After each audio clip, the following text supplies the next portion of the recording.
کل پرسوں مجھے کوئی ایک سچا واقعہ کسی کا سنا رہا تھا، ٹرو سٹوری، میرے دل کو بڑی ہی لگی. وہ ٹرو سٹوری یہ تھی کہ کہتے ہیں کہ ہمارے ایک جاننے والے تھے، ایک کپل تھا، ان کو باہم بہت محبت تھی ایک دوسرے سے، بہت زیادہ، شادی شدہ. کہتے کہ اچانک بیوی کی ڈیتھ ہو گئی. کہتے کہ شوہر کے لیے وہ صدمہ سخت ناقابل برداشت تھا، اور پہلے تو وہ مانتا ہی نہیں تھا کہ یہ فوت ہو گئی. اسے نہلانے نہ دے، اسے قبرستان لے جائیں، لے جانے نہ دے، اسے قبر میں اتارنے نہ دے. جب قبر میں اتارا تو خود لیٹ گیا وہاں. کہتے نہیں میں تو یہاں سے نہیں جاؤں گا، مجھے بھی ساتھ دفن کر دو. سب نے بڑا سمجھانے کی کوشش کی کہ نہیں تم دفن نہیں ہو سکتے، ساتھ نکل آؤ باہر. نہیں نکلا. جب کچھ نہ بن پڑی تو جو مولوی صاحب دفنانے کا کام کروا رہے تھے انہوں نے کہا کہ مٹی ڈالنی شروع کرو. اس طرح کب تک انتظار کر سکتے؟ سب لوگ رکے کھڑے، مٹی ڈالو. کہتے ہیں کہ جب مٹی پاؤں کی طرف سے ڈالنی شروع کی اور ذرا آگے آئی تو اٹھ بیٹھا باہر آ گیا، خود ہی آ گیا. ساتھ مرنے کے دعوے کرنے والوں کا بس اتنا ساتھ ہے، صرف اتنا کہ جب اپنے مفاد کو ٹھیس پہنچنے لگتی ہے تو انسان چونک اٹھتا ہے. کیا کچھ لوگوں کی خاطر گناہ کرتے اور غلط کام کرتے، کون ساتھ جائے گا؟ جی بالکل. یہ کہتی ہیں کہ یہ ان کے گھر کی بات ہے. وہ بتا رہی ہیں کہ میرے اپنے دیور نے ایسا ہی سین کیا کہ جب بیوی فوت ہوئی، ابھی بچے نہیں ہوئے تھے، تو اسی طرح جہاں تک میں نے ابھی کہانی سنائی ہے. اور کہتی ہے کہ جب تیسرا دن تھا تو کسی خاتون نے کہا بھی اکیلا رہ گیا، اس کی شادی کرنی چاہیے. تو اس نے کہا ہاں رشتہ ڈھونڈو، اور 1 مہینے کے اندر دوسری شادی بھی کر لی. اتنی بے وفا ہے یہ دنیا. اسی لیے تو دھوکہ کہتے ہیں نا اس کو، دھوکہ.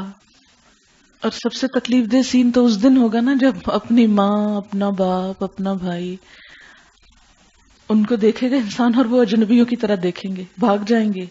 یوم یفر المرء، دیکھ کے بھاگ جائیں گے کہ ہم سے کچھ مانگ نہ لیں. میں سوچتی ہوں کہ یہاں سمندر کی مثال جو حدیث میں آتی ہے نا کہ سمندر کے مقابلے میں قطرہ، تو پچھلے دنوں ہماری ہاسٹل کی جو بچیاں تھیں ان کو سمندر کے کنارے بھیجا سیر کے لیے. میں خود مصروفیت بھی تھی، طبیعت بھی ٹھیک نہیں تھی، میں نہیں جا سکی، لیکن ایک بات کہہ کے ان کو بھیجا کہ سمندر کے پاس بیٹھ کر ایک قطرہ لے کے ضرور ہاتھ پہ رکھ کے دیکھنا اور پھر سمندر دیکھنا. اور جب لوگ واپس آئے تو میں نے پوچھا کیا تھا یہ پریکٹیکل؟ کہتے ہیں کہ واقعی جس طرح وہ دل پہ لگی نا بات کہ سمندر کی کوئی اینڈ نظر نہیں آتا نا، لیفٹ دیکھے رائٹ دیکھے کہیں ختم ہوتا نظر نہیں آتا، اور اس کے مقابلے میں قطرہ اسی وقت ویپوریٹ ہو جاتا ہے. تو اس دنیا نے اسی طرح ویپوریٹ ہو جانا ہے بہت جلد، اور ہم سمندر کو چھوڑ کے دھوکے میں ہیں اپنے آپ کو رکھے ہوئے. ساری خرابیوں کی جڑ جہاں تک میں نے غور کیا وہ دنیا کی محبت ہے. دنیا سے مراد کیا؟ صرف مال نہیں، یا گھر نہیں، یا سامان نہیں، یا بیلونگنگز نہیں. چاہے وہ بڑا بننے کی خواہش ہو، چاہے دوسروں سے آگے نکلنے کی خواہش ہو، خواہ وہ نام پیدا کرنے کی ہو، خواہ وہ کچھ بھی ہو، کچھ بھی.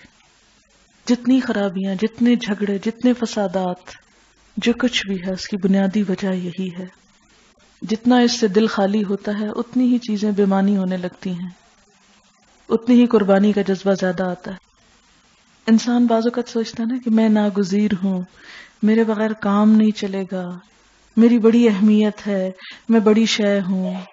کچھ بھی نہیں. سب کچھ چلتا ہے، سب کچھ ہوتا ہے، کچھ بھی نہیں رکتا. ہاں ایک چیز رک جاتی ہے، ہمارے عمل کی مہلت. جب انسان فوت ہو جاتا ہے تو اس کے اپنے کام کرنے کی صلاحیت چھن جاتی ہے، اس کا نامہ اعمال بند ہو جاتا ہے، بس یہ رک جاتا ہے.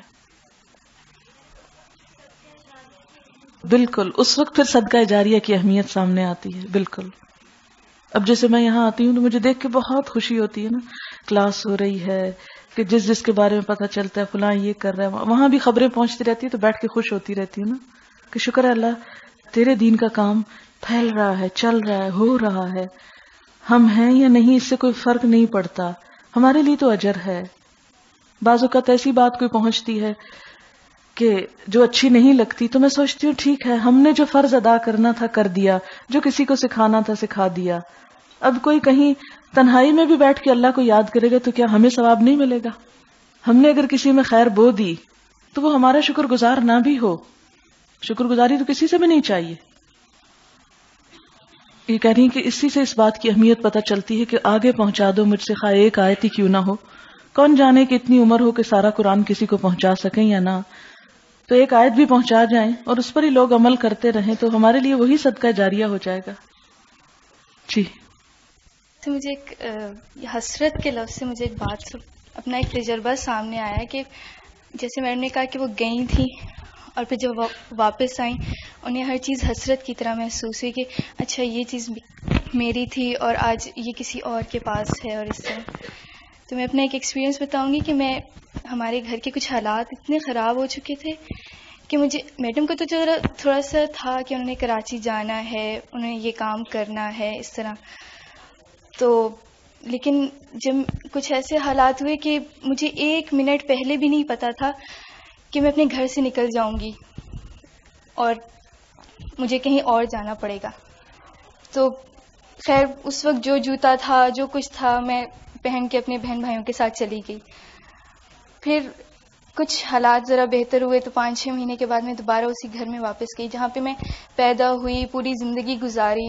ایک چیز کا پتا تھا کہ ہاں یہ چیز یہاں ہے, یہ چیز یہاں ہے, مجھے اس طرح کرنا ہے. تو جب میں واپس 5-6 مہینے بعد اپنے گھر گئی تو دیکھا میرے گھر میں کچھ بھی نہیں تھا میرا. ایون کہ فرنیچر, میری چیزیں, میرے کپڑے, جوتے تک میرے گھر میں نہیں تھے, میرے کمرے میں نہیں تھے. جو سٹیکرز میں لگاتی تھی الماریوں وغیرہ پہ یا اس طرح اپنی خوشی کے لیے کہ مجھے اچھے لگتے ہیں, کچھ بھی نہیں تھا میرے پاس. کوئی چیز جو بھی ان 5-6 مہینوں میں جو میں نے دوسرے گھر جا کے جو کچھ چیزیں بنائیں یا میرے بہن بھائیوں نے مجھے لے کر دی صرف وہی تھی, یا 1-2-3 چیزیں جو میں لے کے گئی تھی وہاں سے. تو مجھے گلٹی فیل ہوا. میں نے کہا اللہ تعالیٰ میرے لیے کچھ بھی نہیں ہے یہاں پہ.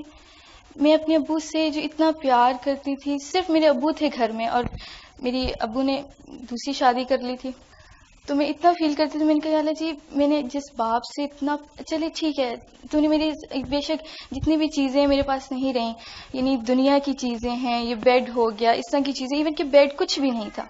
تو اللہ جی لیکن ساری چیزیں آپ مجھ سے لے لیں, بے شک جو کچھ بھی آئے مجھے کچھ بھی نہ ملے, لیکن جو میرے باپ کا پیار جو اس نے مجھے دیا وہ مجھے واپس دے دے. ایون کہ میں کہتی ہوں ہر چیز برداشت ہو جاتی ہے, ہر چیز چلی جائے نا انسان سے وہ برداشت ہو جاتی ہے کہ اچھا اسے چلا جائے, یہ بھی چلا جائے, کپڑے بھی چلے جائیں, سب کچھ چلا جائے. لیکن جب کوئی انسان کسی سے بہت پیار کرے اور پھر اسے اگنور کر دے, اسے کہہ دے کہ نہیں میں تمہیں اپنے پاس نہیں رکھنا چاہتا, میں تمہارے لیے یہ نہیں کر سکتا, میں تمہارے لیے وہ سب کچھ نہیں کر سکتا, تو پھر یہ چیز زیادہ انسان کو تکلیف دیتی ہے کہ ایک پیار دل سے کسی کے لیے اٹھ جائے. اور اتنی مجھے اس دن حسرت وہی بات ہے کہ محسوس ہے کہ اللہ جی کیا نئے رشتے بنا لینے سے پرانے رشتے ختم ہو جاتے ہیں؟ کہ اتنا کوئی اپنے آپ کو دوسرے کے لیے وقف کر لیتا ہے, اس کو اتنا ٹائم دے دیتا ہے کہ انسان خود بھی نہیں سوچ سکتا. اور پھر مجھے یہ میڈم کی بات سے کہ واقعی صحیح بات ہے کہ آخرت کے دن انسان ہر چیز کو حسرت سے دیکھے گا کہ ہاں میں نے جو کچھ, کاش میں دنیا میں وہ کام نہ کرتا جو کہ میں نے کیا تھا. اور پھر جب میرے پاس کچھ بھی نہیں تھا تو پھر میں رونے شروع ہو گئی کہ نہیں میری تو یہ چیز تھی, میری روٹین تھی, میں یہ نہیں کر سکتی, میں وہ نہیں کر سکتی. پھر ایک دم بیٹھے بیٹھے روتی روتی میرے ذہن میں خیال آیا کہ میں اپنی بہن کے پاس جا رہی تھی لیا, تو الحمدللہ گاڑی میں جا رہی تھی, کوئی ایسا مسئلہ نہیں تھا. تو میں ایک جگہ اسٹاپ پہ رکی تو وہاں دیکھا کہ ایک خاتون تھی اور وہ پتھر توڑ توڑ کے روزی کما رہی تھی, اور اس کے پاؤں میں جوتا تھا, سر پہ دوپٹے, مردوں کے ساتھ وہ کام کر رہی تھی. میں نے کہا لیجیے وہ بھی تو عورت ہے جو کام کر رہی ہے اور پھر وہ کما رہی ہے اور پھر خود کما کے کھا رہی ہے. پھر میں نے اللہ تعالیٰ کا شکر کیا, اللہ جی مجھے تو بہت سے لوگ دینے والے ہیں, مجھے پتھر نہیں توڑنے پڑتے, مجھے یہ کچھ نہیں کرنا پڑتا, مجھے کچھ بھی ایسی محنت نہیں کرنی پڑتی جس سے کہ مجھے اتنی تکلیف ہو کہ میں خود جی نہ سکوں. اس بات نے مجھے اتنا زیادہ سبق سکھایا کہ یقین کریں آج میرے دل میں کسی چیز کی وہ نہیں ہے کہ میرے پاس یہ اچھی چیز ہو, میرے پاس وہ اچھی چیز ہو. اور میں کہتی ہوں جتنی میرے دل سے ان چیزوں کی محبت نکلی, اللہ تعالیٰ نے مجھے اس سے کہیں زیادہ عطا کی ہے. اور انسان کو یہ نہیں سوچنا چاہیے کہ بس یہ چیز نہیں رہے گی تو وہ اپنا وہ وقت ضائع کر دے گا, یا اس طرح ہے یہ چیز نہیں رہے گی تو انسان کو کچھ نہیں بنے گا, سونا کچھ بھی کام نہیں آئے گا. تو کسی بھی چیز کو اس طرح مت لیں کہ وہ اس کی یعنی ہر چیز کو اس طرح استعمال کریں کہ اس کے پاس سے وہ چھن جانی ہے, ہمیشہ اس کے پاس نہیں رہنی. جو انہوں نے بات کی اس عورت کی جو روڑے کوٹتی ہے, اور ایسی عورتیں سب نہیں دیکھی ہوں گی, ہمارے معاشرے کا ایک حصہ ہیں. اور اکثر سڑکیں بنتے ہوئے ایسی عورتیں کہیں نہ کہیں آپ تلاش کریں ان مردوں کی بھیڑ میں تو کچھ نہ کچھ ضرور نظر آئیں گی، بعض اوقات اپنے بچے اپنی پیٹھوں پہ اٹھائے ہوئے. obviously جب انسان نئی جگہ پہ جاتا ہے کئی طرح کی مشکلات ہوتی ہیں. ہوا یہ کہ ہمیں جو وہاں رسپانس ملا وہ ہماری توقعات سے، خیال سے کہیں زیادہ تھا کہ جس کے لیے ہم کسی طرح بھی پریپیئرڈ نہیں تھے، کسی طرح بھی، نہ جگہ کے اعتبار سے، نہ سٹاف کے اعتبار سے، کچھ بھی نہیں. اب جو آ رہا تھا ہم اسے کہیں بھی کہ دیکھیں آپ اس طرح کر لیں وہ کر لیں، کوئی راضی نہیں ہوتا تھا. نہیں ہم نے آنا ہے. بوڑھی بوڑھی خواتین جنہوں نے کبھی قمیض شلوار نہیں پہنا انہوں نے کہا ہم یونیفارم پہنیں گے اگر آپ ہمیں وائٹ ساڑی پہننے دیں، وائٹ وہ کاٹھیا واڑی ڈریس جو ہوتا ہے لمبا سا جیسے میکسی ٹائپ ہوتا ہے آپ الاؤ کر دیں، کیونکہ ہمیں قمیض شلوار کبھی پہنی ہی نہیں تو ہمیں پڑھنے سے نہ روکے، ہم یہی پہن لیں گے. ان کا پہنو جو پہنتے ہو، لیکن یہ کہ پڑھو. خیر اب آپ خود سوچیں کہ اتنے سارے لوگوں کے لیے انتظام کرنا، پڑھنے کے لیے تیاری کرنا، پھر ان کی طرح طرح کی باتیں سننا، اور ذہنوں میں جو لوگوں کے دین کے بارے میں مسکنسیپشنز ہیں آپ سوچ بھی نہیں سکتے. ایک دن مجھے کسی نے سوال پوچھا کہ کیا آخرت فزیکلی ہوگی یا صرف ایک خواب ہوگا؟ بعض اوقات دل چاہتا ہے سر پیٹ کے رہ جائیں. یہ ہم کس دور میں رہ رہے ہیں اور کہاں رہ رہے ہیں کہ ہمارے جنریشنز جو ہیں وہ آخرت کو بھی ایک خیال سمجھنے لگ گئی ہیں. تو مجھے اپنی سماعت پہ اور نگاہوں پہ یقین ہی نہ آیا کہ نہیں یہ مجھے دھوکا ہو سکتا ہے، یہ میں کیا سن رہی ہوں. اور پھر انٹیریئر سندھ سے کچھ بچیاں آئیں، جوان بچیاں آئیں جو انٹر میٹرک، جن کو نماز تک نہیں آتی، ایکشنز تک نہیں نماز کے پتہ. ہنا اور ہمنا اپنی بہن کو ملنے کے لیے حیدرآباد گئی، وہاں قریب ہی ایک جگہ تھی پتہ نہیں کیا نام تھا. تو ایسے ہی جب وہ لوگ نکلے تو راستے میں وہ جگہ آئی تو انہوں نے کہا نماز پڑھ لیتے ہیں. کہتے کہ اس آبادی کے پاس ہم نے گاڑی روکی، نماز پڑھنے لگے تو ہم نے ان سے کہا کہ قبلہ کس طرف ہے؟ تو کہنے لگے قبلہ کیا ہوتا ہے؟ تو ہم نے کہا کہ یعنی ہم نے نماز پڑھنی ہے. تو کہتے ہمیں نہیں پتا. کہتے ہم نے کہا کسی کو، کہتے نہ وہاں کوئی مسجد نہ ہی وہاں کوئی، کہتے کوئی ایک عورت ایک مرد یہ بتانے والا نہیں تھا، نہ ان کے پاس جائے نماز تھی، نہ ان کو پتا تھا کہ قبلے کا رخ کیسا ہے. اور یہ خبر مجھے کسی سنی سنائی نہیں ہے، اپنی بچیوں کی ہے جو خود ایکسپیرینس کر کے آئیں، وہاں سے ویکنڈ پہ گئیں اور یہ دیکھ کر آئیں. تو ایسی ایسی باتیں جب انسان سنتا ہے اپنے ہی ملک اور اپنے ہی علاقے کی تو کٹ کے رہ جاتا ہے کہ ہم کدھر جی رہے ہیں اور ہم کیا سوچتے ہیں، ہم کیا کر رہے ہیں، کیا پہاڑ ڈھا رہے ہیں اور کیا کچھ ہم نے لوگوں کو بتا دیا. ابھی تو جسے کہتے ہیں نا کہ ایک ہوا کا جھونکا ہی چلانا کہ لوگ اسلام سے صرف ان کے چھینٹے ہی پڑ جائیں، وہ کام بھی نہیں ہوا. بڑے بڑے کام تو بہت دور کی بات ہے. خیر تو مجھے تو جیسے لگے کہ کچھ ہو گیا نا یہ بات سن کے کہ واقعی ایسے لوگ بستے ہیں ہمارے ملک میں. اور حیدرآباد کراچی سے 2 گھنٹے کا رستہ ہے اور اس کے آس پاس کی بستیوں کا یہ عالم ہے. تو یہ سب چیزیں دیکھ کے پھر جب میں دیکھتی ہوں لوگوں کا رسپانس اور لوگوں کے، ایک چیز جو میں نے محسوس کی وہ یہ کہ کراچی کے لوگوں میں نے دیکھا کہ میجورٹی ریسیپٹیو بہت ہے، جلدی بات مان لیتی ہے. مجھے یہ سمجھ نہیں آتی کہ بعض اوقات مجھے یہ ہوتا ہے کہ اچھا میں اس چیز کی یہ دلیل پیش کروں وہ کروں، مجھے ضرورت ہی پیش نہیں آتی. اور وہ کہتے نہیں آپ ہمیں صاف صاف بتا دیں کہ کیا ہے. پرسوں ایک بچی آئی میرے پاس تو اس کا ایک بزنس ہے انٹیریئر ڈیکوریشن کا اور بہت بڑے پیمانے پہ بزنس. وہ لاہور سے ابھی ریسنٹلی رمضان سے پہلے شفٹ ہوئی، اچانک ہی، بس کہتی کوئی پروگرام نہیں تھا، بس یوں ہی ہم شفٹ ہو گئے. تو وہ کہتی کہ میں کچھ چیزیں ایسی بناتی ہوں جیسے کچھ فگرز آتے ہیں تو آپ مجھے بتائیں. میں نے کہا کہ میں کیا بتا سکتی ہوں، میں تو دیکھا ہی نہیں آپ کیا بنا. خیر وہ ہاسٹل میں لے کر آئی میرے پاس، کیا مجھے بتائیں یہ ہے مختلف چیزوں کا اس نے ڈیزائن دکھایا مجھے. کہتے کہ آپ مجھے بتائیں کہ اس میں اگر آپ یہ کہیں گے نا یہ سب نہیں بناؤ، میں سب ہی نہیں بناؤں گی، مجھے ہیلا سازیاں نہیں کرنی، میرے اگر دنیا کے کاروبار کا نقصان ہوتا ہے تو ہو جائے. ابھی 1 سپارہ پڑا ہے، صرف 1 سپارہ، اور میں اس کی شکل دیکھ رہی تھی کیا کہہ رہی ہے. مجھے یہاں آج تک کوئی ایسا شخص نہیں ملا جس نے آ کے مجھے یہ کہا ہو آپ مجھے صاف بتا دیں اللہ تعالیٰ کیا چاہتے ہیں میں وہی کروں گی، ہیلا سازیاں نہیں کروں گی.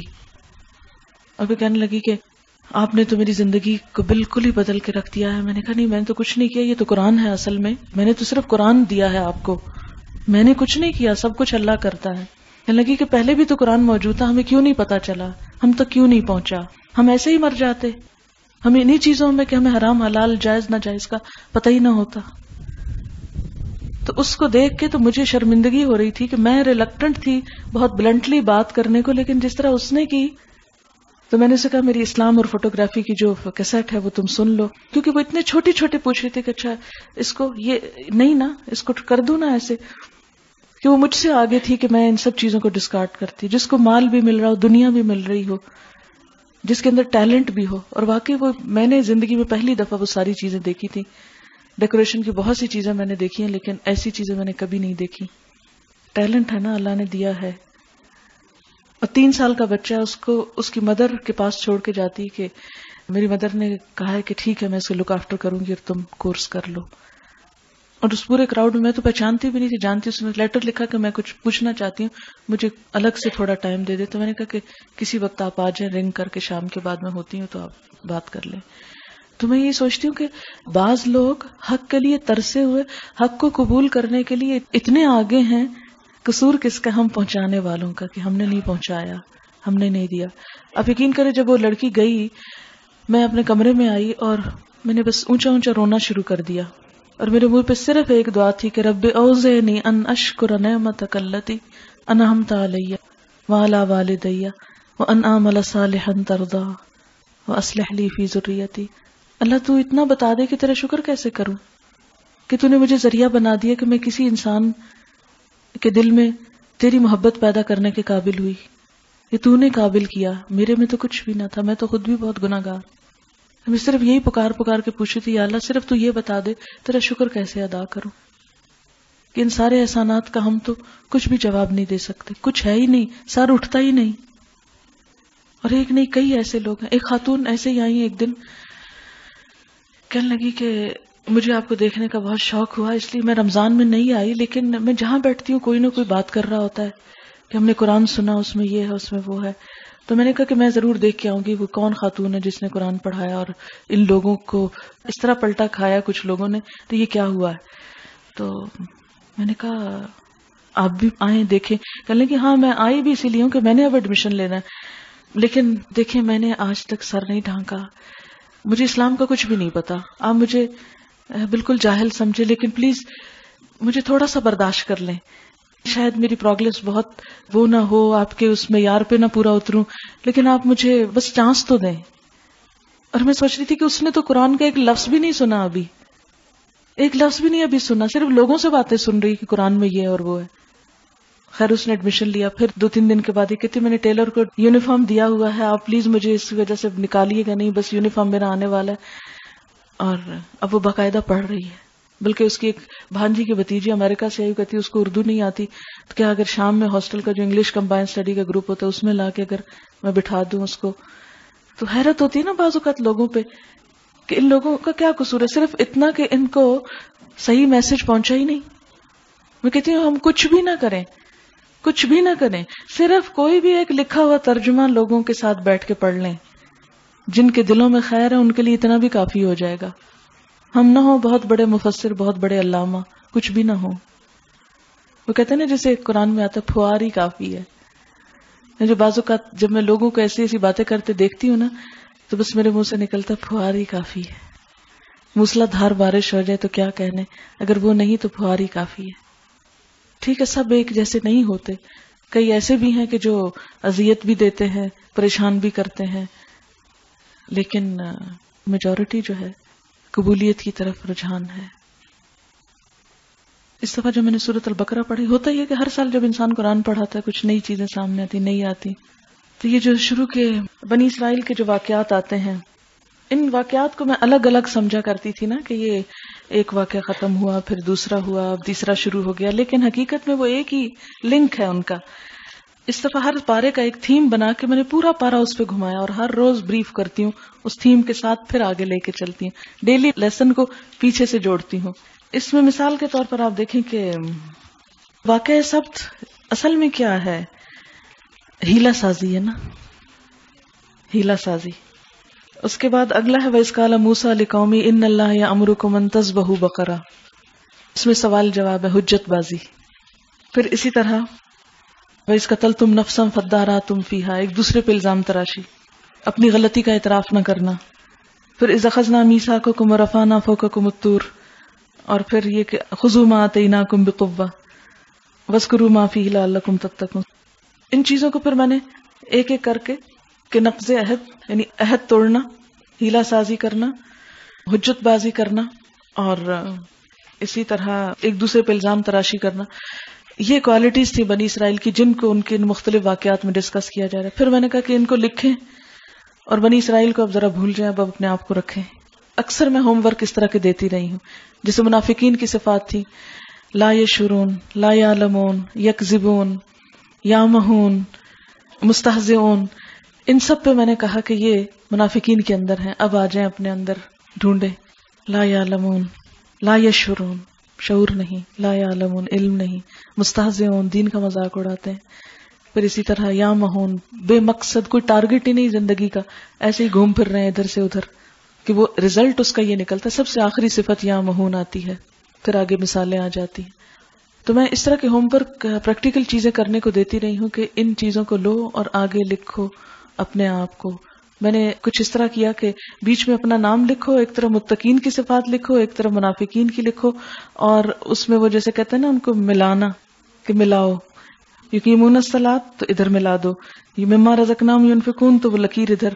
وہ جیسے وہ گیمز نہیں کھیلتے کہ کون سا کس کے ساتھ میچ کرتا ہے، ورڈز میچ کرتے ہیں، یا اور اسی طرح منافقین کی طرف جو باتیں ادھر بھی ملاؤ، اور پھر نیچے سے آپ بیلنس نکالو کہ کتنی صفات متقین والی ہیں اور کتنی منافقین والی ہیں. حقیقی معنوں میں اپنا جائزہ لو. تو اس طرح کافی میں نے کمپیئر کروایا لوگوں کو. اس دفعہ بنی اسرائیل میں یہ باتیں تھی. ہم دیکھیں کہ اپنی زندگی میں مختلف کام کرنے میں کیا کیا ہیلا سازیاں کرتے ہیں، حجت بازیاں کرتے ہیں، سوال پہ سوال بیکار کے کر کے چیزوں کو الجھا کے عمل سے بھاگتے ہیں. یہ کیوں، یہ کیسے، وہ کیسے. فَذَبَحُوهَا وَمَا كَادُوا يَفْعَلُونَ. جب ہمیں بھی کوئی کام نہیں کرنا ہوتا تو ہم بھی یہی کچھ کرتے ہیں. تو لوگ کہتے تھے کہ سب سے مشکل کام، نہ سبق یاد کرنا مشکل لگتا ہے نہ اور کچھ، سب سے مشکل کام جب آپ ہمیں ایکسپوز کر کے رکھ دیتی ہیں کہ قرآن کی روشنی میں دیکھو، پرکھو اپنے آپ کو. اپنے آپ پہ جھانکنا سب سے مشکل کام ہے، اور پھر یہ اعتراف کرنا کہ واقعی ہم یہ کر رہے ہیں، یہ اس سے مشکل کام ہے. کیونکہ مریض اگر مرض کا ادراک ہی نہیں کرتا تو علاج کیسے ہو سکتا ہے.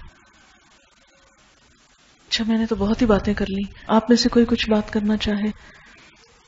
علم اور چیز ہے، جذب اور چیز ہے، اور اسے عمل میں لانا، اس کے لیے صرف علم کافی نہیں ہوتا. بعض اوقات لوگ دین بھی پڑھ جاتے ہیں پھر بھی بد زبانی کرتے ہیں.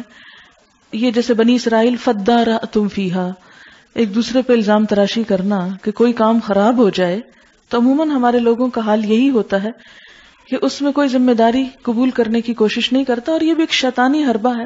شیطان نے یہی کیا تھا، فَبِمَا أَغْوَيْتَنِي، کیونکہ تو نے مجھے گمراہ کیا، تو نے مجھے بہکایا. اللہ تعالیٰ کو نعوذ باللہ بلیم کرتا ہے. تو یہ ایک شیطانی صفت ہوتی ہے ہمارے اندر کہ ہر وقت دوسروں کو بلیم کرنا، فلاں یہ کر گیا، فلاں وہ کر گیا، فلاں وہ کر گیا. ہم سب اگر اپنا اپنا جائزہ لینا شروع کر دیں کہ مجھ میں بھی تو کوئی خرابی ہوگی اور اس کا اعتراف کر لیں، اپنی کمی اور اپنی کمزوری اور کوتاہی کا، تو اس سے بہت فرق پڑتا ہے. صلی اللہ علیہ وسلم. بہت اچھی بات کی. کہتی میرے فادر کی ریسنٹلی ڈیتھ ہوئی ہے اور میں بہت زیادہ غمگین رہتی تھی. تو ابھی میں نے جب ان کی بات سنی ہے تو مجھے بہت ایک طرح سے حوصلہ ہوا ہے کہ میں کتنی ناشکری ہوں کہ اللہ نے لے لیا اور میں ایسے کر رہی ہوں. اگر میرے ساتھ یہ بھی ہو سکتا تھا کہ دنیا میں ہوتے ہوئے وہ میرے نہ رہتے، کچھ بھی ہو سکتا تھا. یہی ان مجلسوں کا فائدہ ہوتا ہے کہ ایک دوسرے سے وتواصوا بالحق کے وتواصوا بالصبر. یہ وتواصوا بالصبر ہوا. ہم کہتے ہیں نا کوئی فوت ہو جائے تو اس کو یہی کہتے ہیں صبر کرو صبر کرو. تو یہ صرف کہنے سے صبر کرو نہیں بات بنتی. جب انسان دوسرے کو دیکھتا نا کہ وہ مجھ سے بھی زیادہ تکلیف میں اور اس کے ساتھ مجھ سے بھی زیادہ ایسا ہوا تو خود بخود صبر آ جاتا ہے.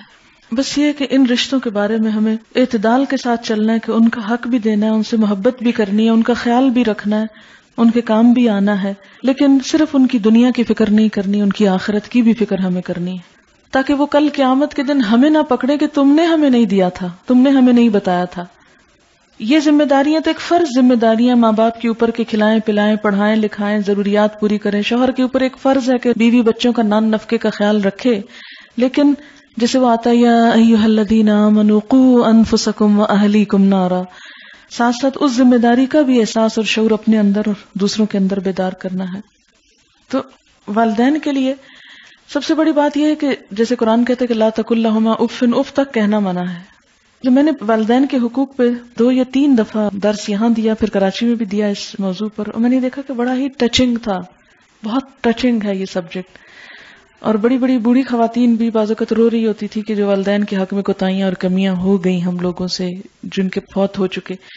تو اس میں یہ ہے کہ یہ رشتہ ہی ایسا ہے کہ جس پر ہم مان رکھتے ہیں. بچے ہوتے ہیں تو بدتمیزیاں کر رہے ہوتے ہیں، پھر بڑے ہو جاتے ہیں تو مان سمجھتے ہیں اور وہ حق حقوق ادا پوری طرح نہیں کر پاتے.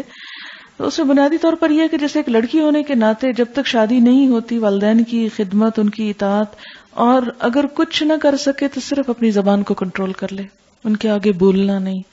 وہ کچھ بھی کریں، ماریں پیٹیں کچھ بھی کریں، بولنا نہیں. کوئی چیز ان کی ناگوار بھی گزرے آرگیو نہیں کرنا. اگر صرف اپنی زبان روک لیں ان کے سامنے ہم، اور تھوڑا اپنے پوسچر میں بھی ادب پیدا کریں ان کے ساتھ ملاقات کے وقت، تو اتنا ہی کافی ہے.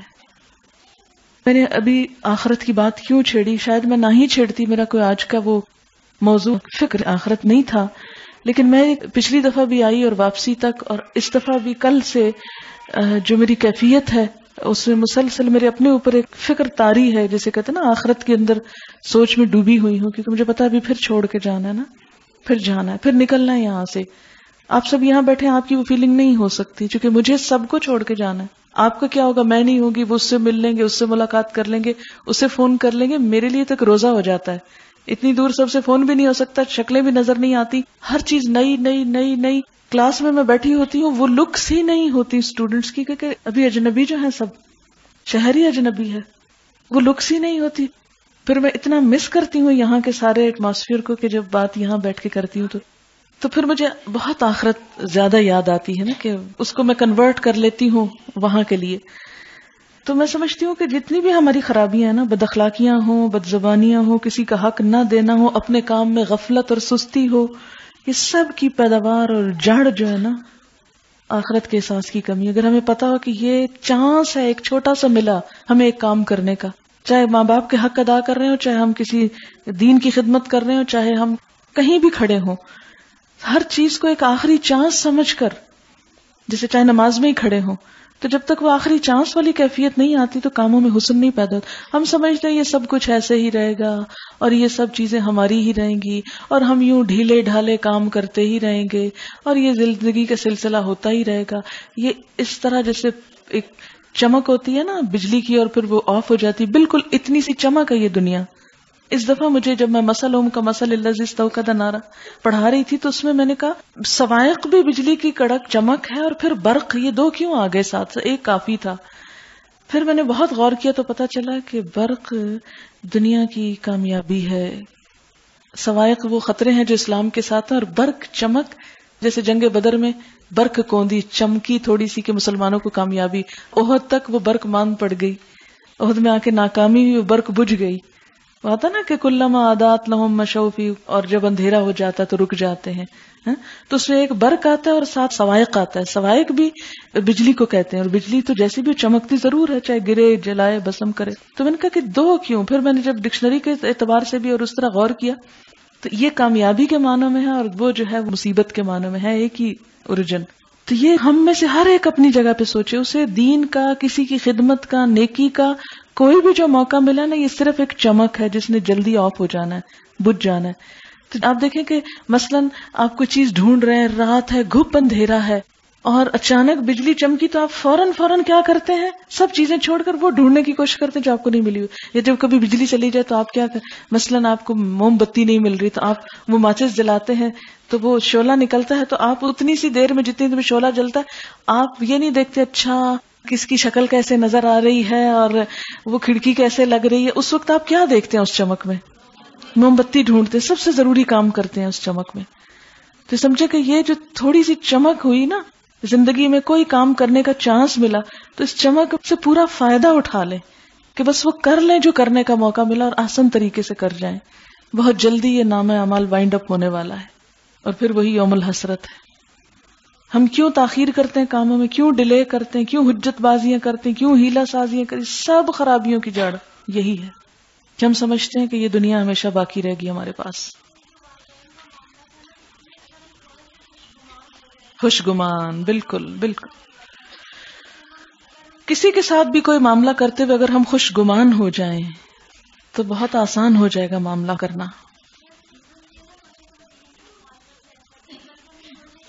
حقوق العباد کی ادائیگی میں پیدا ہو جاتی ہیں اور حق ادا کرنے میں رکاوٹ بنتی ہیں، اس کی بنیاد بدگمانی ہوتی ہے. اب دیکھیں کہ کلاس میں بھی شاید آپ لوگوں کو بتایا تھا میں نے کہ گمان جو ہے نا یہ تقدیر کا بیج ہے. تقدیر کا بیج کیسے کہ انسان ایک سوچتا ہے نا، اور جیسا سوچتا ہے ویسا بولنے لگتا ہے. ہماری گفتگو وہی ہو جاتی ہے جو ہم سوچتے ہیں. دل میں بدگمانی ہوتی ہے، میل ہوتی ہے، ہماری گفتگو میلی ہو جاتی ہے، پیور نہیں رہتی. جب ایک چیز ہم بار بار گفتگو میں لے آتے ہیں، تکرار ہوتی ہے، وہ ہمارے عمل میں ڈھل جاتی ہے. تو بیج جیسا ڈالا، گمان بیج ہے نا، جیسا گمان کا بیج ڈالا وہ عمل بن گیا، اور جو ہمارا عمل کی تکرار ہوتی ہے وہی تقدیر ہو جاتی. جنت یا جہنم اسی کے اوپر آ جاتی ہے. پھر کوئی بھی نیکی کا کام کرنا صرف یہ نہیں کہ ہم نماز کے لیے کھڑے ہو گئے تو ہم نے نیکی کما لی. کوئی بھی اچھا کام کرنا ایک سٹرگل ہے، اور اس کے لیے ابتدا اچھے گمان سے کہ میرا یقین ہے کہ اس پر میرا رب مجھے جزا دے گا. اسی لیے قرآن پاک میں قرآن سے ہدایت حاصل کرنے کے لیے سب سے پہلی صفت جو بتائی گئی وہ کیا ہے؟ یؤمنون بالغیب، غیب پر ایمان. اور غیب جو ان سین ہے، جو دیکھا نہیں، اس پر یقین رکھتے ہوئے. اور یقین کا بھی معنی آپ سب کو پتا ہوگا کہ وہ کیفیت جو دل، ارادہ، دماغ، خواہشات ہر چیز کو مسخر کر لے. وبالآخرۃ ہم یوقنون، کہ آخرت اس طرح سامنے ہو کے آ جائے کہ ہماری عقل، دل، ارادے سب کو مسخر کر لے. یقین ایسی کیفیت کہ عقل بھی اس کے تحت سوچے، ارادہ بھی اس کے تحت بنے، خواہشات بھی اس کے تحت ہو جائیں. جب تک یہ کیفیت نہیں آتی زندگی میں، کوئی کام، خواہ کتنی نیکی کا کام ہو، ہم نہیں کر سکتے. اچھا ٹائم میں 2 منٹ ہیں، دعا کر لیتے ہیں.